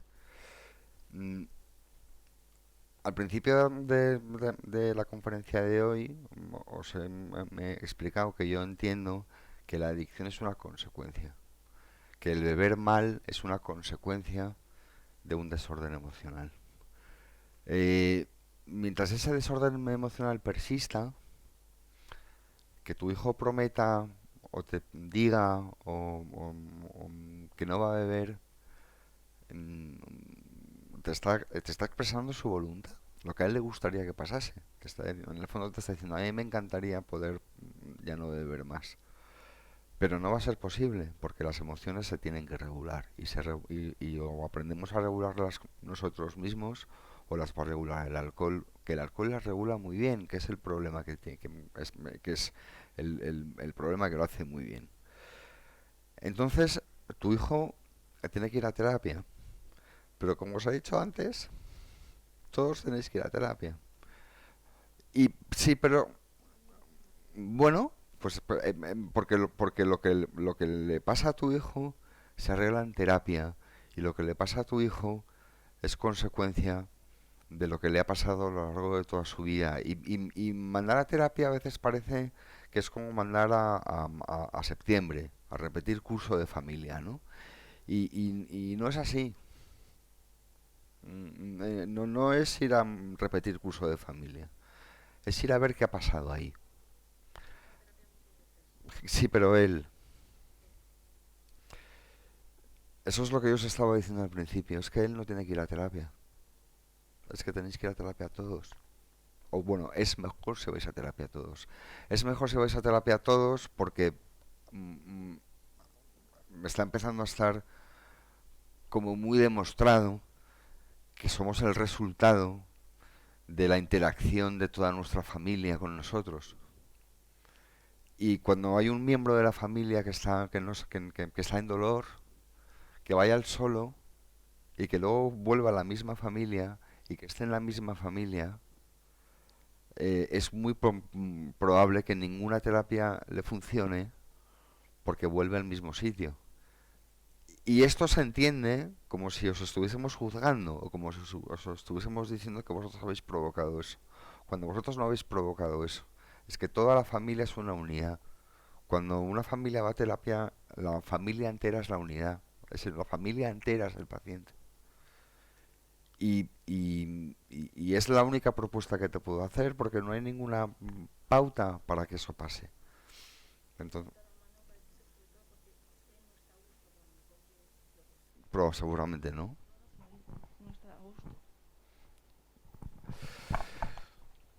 Santiago. Pero él siente que es él.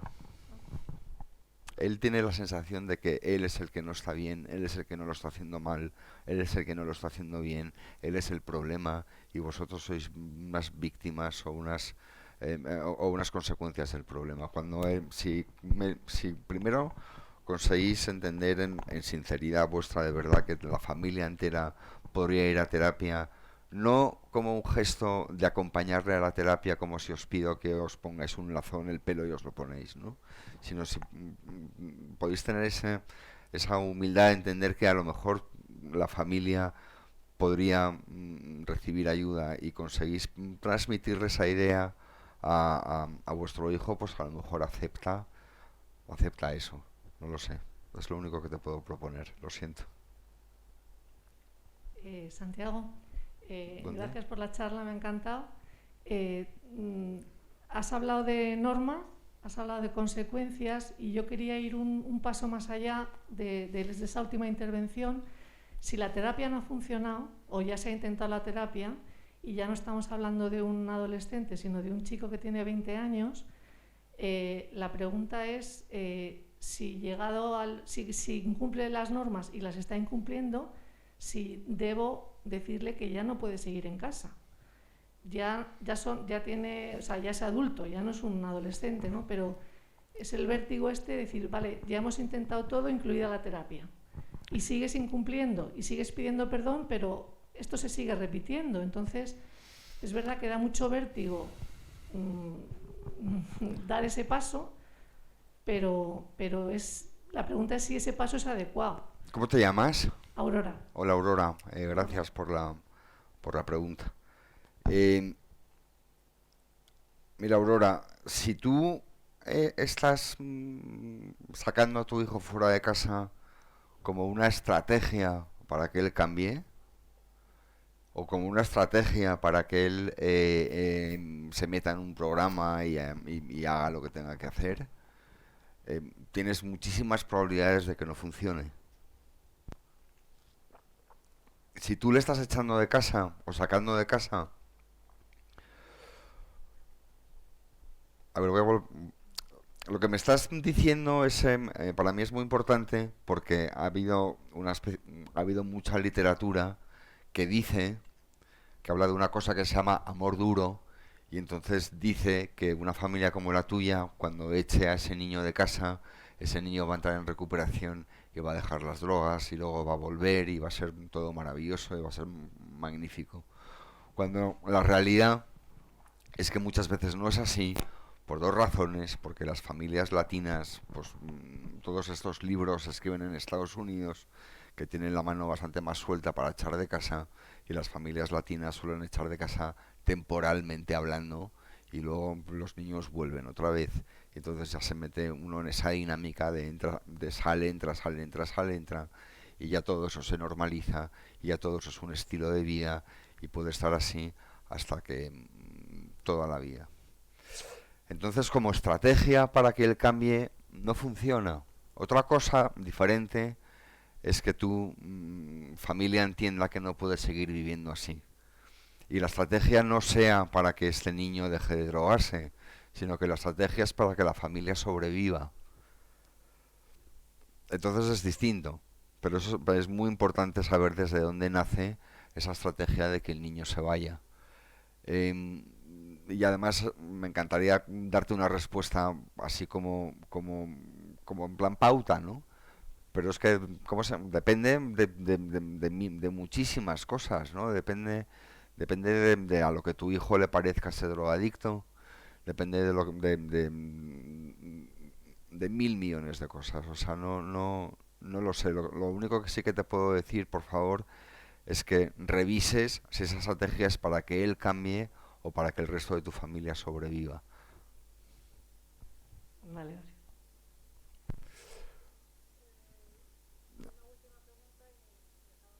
Vale.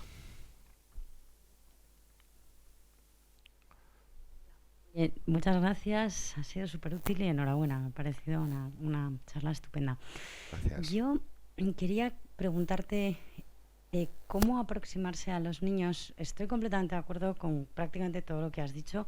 Creo que la norma tiene que ser la norma, hay que ponerlas claras. Yo al menos lo que hago, les digo, no podéis beber, no se puede beber, no tenéis edad para hacerlo, no me parece bien. Les cuento, como ha dicho creo que Marian, creo que te llamabas, esto de que además es malo para vosotros, vuestro cuerpo todavía no está preparado para esto, es tóxico. Y creo que hoy por hoy, afortunadamente, creo que no tengo ningún problema de adicción con mis hijos, ni próximos, me parece. Pero sí que es verdad que el día que hay un cumpleaños y no sé qué, pues o huelen a tabaco o no estás muy segura o preguntas y es verdad que te dicen, no, bueno, a veces una cerveza, no sé qué. Entonces ya me siento yo y esto no se hace, ya sabéis que nosotros no queremos que hagáis eso, es malo, etcétera, etcétera. Pero siempre acabo teniendo un poco la sensación de que te miran como ya, mamá, jo, qué rollo, de verdad, que no pasa nada. O sea, no me lo dicen, pero es que lo veo, que es lo que piensan, jo, qué pesada es, ya está, no pasa nada, tal. ¿Hay alguna manera, hay algún discurso que les llegue un poquito, o sea, más allá. No digo soltar el rollo, y seguro que no hay ninguna fórmula mágica, pero yo siento que todas las veces digo lo mismo, chicos, de verdad, esto no se hace, ya llegará, ya tendréis tiempo, no hagáis esto, no es bueno para vosotros, además yo no estoy de acuerdo y tal y cual y no sé qué, pero sinceramente tengo la sensación de que me miran como, vale, mamá, vale, tal, y ya está. Bueno. Y no sé si hay alguna manera, y perdona, como de meterles un poco de miedo, como de que entiendan de verdad lo malo que es que hagan una cosa así y lo inapropiado que es que empiecen a esta edad, no sé. ¿Cómo te llamas? Isabel. Hola, Isabel. Si yo tuviese un discurso preparado que te puedo mandar ahora por WhatsApp, que a tus hijos se van a quedar entusiasmados y además te van a mirar con admiración y van a parar de beber, pues sería una persona muy rica y el mundo sería mucho mejor. Pero lo que estás haciendo está bien hecho. Bueno, a ver, no sé si está bien hecho, pero lo que estás haciendo es lo que yo os propongo que hagáis. Lo que estás haciendo, yo creo que es trabajar día a día para que tu hijo esté en los 7 que beben bien. Y que cuando estén en los 7 que beben bien y tengan una edad, dirán, mi madre era un coñazo. La verdad, a ver quién era el listo que llegaba a pedo a casa, porque era una pesada, es que te tomabas una copa y ya se había dado cuenta. Lo estás haciendo bien. Ya, yo es que aspiro a que sean de los 7 cuando tengan 20 y tantos, pero no quiero que sean de los 7 con 16 pero es que para que sean de los 7, a ver, Diana tiene razón. Van a beber antes de los 18, lo van a hacer, van a beber. Pero nosotros no tenemos que ser cómplices de esos consumos, por lo menos abiertamente cómplices de esos consumos. No tenemos que tolerarlos, ¿no? Y ese no tienes permiso, y ese a mí no me gusta que hagas esto, tiene que estar dentro de una proporción. Tampoco, a lo mejor tampoco tiene sentido con todas las demás cosas que hacen vuestros hijos, porque vuestros hijos no solo beben o no beben, hacen más cosas, ¿no? Pues con todas las demás cosas que hacen vuestros hijos, si ha bebido sin permiso, y bueno, pues tampoco le vas a meter en un reformatorio, o tampoco le vas a no sé, a castigar sin verano en un internado. O sea, todas las cosas tienen un poco como su medida, en la medida que corresponda pues al estilo de la familia, pero lo que estás haciendo está bien. No pretendas sorprenderles con un discurso excitante y que se queden escuchándote con los ojos y digan, qué madre más no, cuéntame más, mamá, no. Es así. Bueno, gracias. pero merecía la pena preguntártelo. Gracias. Bueno, pues muchísimas gracias a todos por haber venido y hasta pronto. Adiós.